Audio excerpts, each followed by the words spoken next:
माझं सुद्धा मत आहे की शिक्षा ही झालीच पाहिजे, पण कोणाला? ज्याच्यामुळे हा पुतळा बांधला गेलाय का ज्यांनी बांधलाय त्याला? आता एक कमेंट करून पण जा की यावर तुमचं काय मत आहे. तर मंडळी, तुमचं मत काय? याच्या भाग नंबर 11 मध्ये तुमच्या सर्वांचं स्वागत आहे. आता तसं बघायला गेलं तर ही व्हिडिओ बनवण्यामागे खूप मोठं कारण आहे. आता ते कारण काय आहे ते तुम्हाला व्हिडिओ बघितल्यावरतीच कळेल. आता या व्हिडिओत दाखवल्याप्रमाणे तुम्ही महाराजांच्या स्मारकाची अवस्था तर बघितलीच असेल, आणि महाराजांच्या स्मारकाबरोबर ज्यांनी ज्यांनी फोटो काढलेत त्यांचं पण तोंड बघा. आता यावरती तुमची मतं काय आहेत हे जाणून घेऊयात. लायकीच नाही या भ्रष्ट सरकारची. बात तो सही है.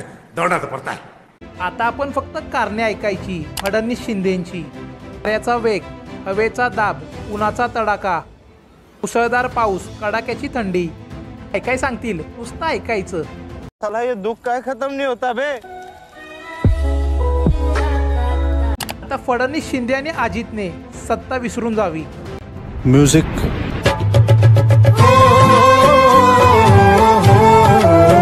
आता भ्रष्ट प्रतिनिधी आणि कॉन्ट्रॅक्टदार यांच्यावर कारवाई झालीच पाहिजे.